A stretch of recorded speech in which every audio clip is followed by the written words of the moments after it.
hobby family down here in beautiful, musky Florida, wondering why sports card influencers keep lying to us. Why?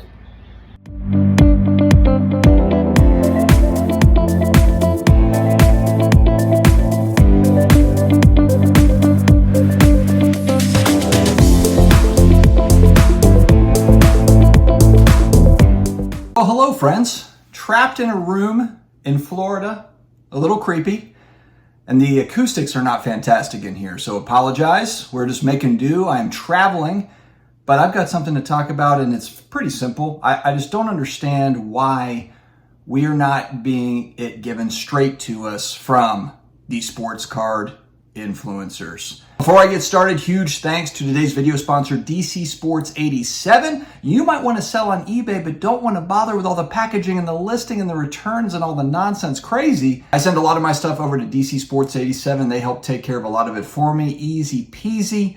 Check out DC Sports 87. All right, so you're probably wondering, Dustin, what the heck are you talking about? Who's lying? Something I've been thinking a lot about since this Topps conference. Okay, so they just had their Topps annual conference, and typically anybody can go and venture out there and check it out and participate in that sort of thing. This was, from what I understand this year, was invite only, really for business owners, for breakers, for shop owners, and for people in the space that are selling Topps product. But while over the last few years there's been a lot of focus and energy around pump and dump and pumping and dumping of single cards, or maybe of product, I suppose, I think that we need to look a little bit harder at pump and dump, which is simply just pumping up a product and selling it if you are a dealer or if you're a shop owner or whatever it is, for products that don't really make a whole lot of sense, that are really overpriced. And right now, I think that a lot of us can agree that we are living in a world with a lot of overpriced sports card product. For people that are opening up boxes, opening up packs, or entering into breaks, a lot of people, I would say most people, are losing on these products. Now, if you're buying into a break to get cards of your favorite team, I'm a huge New Orleans Saints fan, so if I'm buying in cheap on a New Orleans Saints case break or something because I just want to get those cards, then we're talking about a different thing. But I know that a lot of people in this space, want the hits. They are buying into that break because they want to get the big pull. They want that lottery ticket to cash in. But the truth is, the real truth is, a lot of these hits are so overly done that what's a hit anymore? You know, what's an actual hit? I don't see a lot of breakers that'll come out and say like, okay, this is our hit out of this box, and you know, it's okay, but it's not great. I'm gonna be honest, it's not great. I don't see a lot of breakers doing that, or shop owners for that matter. You know, it's a lot of celebrating anything. You know, anything that pops up, it's like, oh my gosh, that's a great card. What a cool card. They might not say that's a valuable card, but they'll say, oh, what a cool card. And so we're in a world where we have business owners, bless them, you know, they need to make a living and so forth, but as consumers, as customers, it needs to be understood that you are, / we are, anybody that's buying into new product, are really paying for the most expensive product maybe ever that's come out on the sports card market. I'm just talking about across the board aggregate. If you take the averages for hobby boxes across low end, mid end, and the high end product, it's more expensive than ever. And some people say, oh, well, you know, inflationary, you know, bread's more expensive. Okay, well, cards are not, you know, it's not the same as bread or milk. I understand that things are more expensive, but in the world of sports cards and collectibles, the whole idea is that you're getting more value out of it. Now, maybe a breaker or a shop owner, they might say, oh, but you're getting entertainment value. And maybe that's true. You know, maybe you're okay spending $100 in a break or on a box and getting $10, $15, $20, nothing out of it potentially, because you had a good time with the camaraderie and all that stuff. But how long does that last? You know, how many new people do you bring in, have that experience, and then they end up leaving? Rob Veras kind of made this point on breaking in general, but I think you could also throw this on shop owners as well with new product.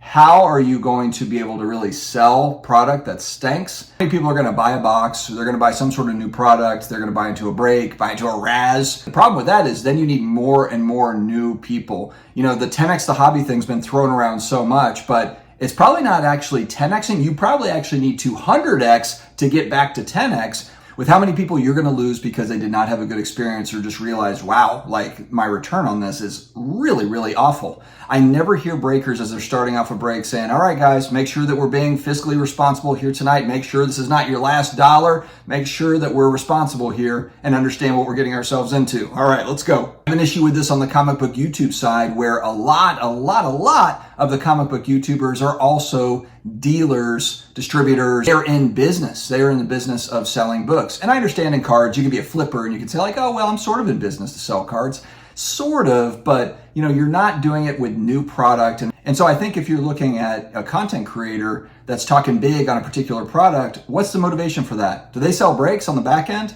Do they sell boxes on the back end? You're supposed to promote product. I just wish there was a little bit of a happy medium of, again, this actually feels like a good product where you can actually get some value out of it. And this one is really bad. And the problem is I don't really see that on the other side. It's kind of more of like, let's go, let's find these big hits. And again, for people that have been doing this a while, they kind of know the game, but there's a lot of new people that everyone's trying to attract in. And again, I'll ask, how great of an experience are new people having with this sort of stuff? The other thing I want to talk about that's interesting is the whole bounty system.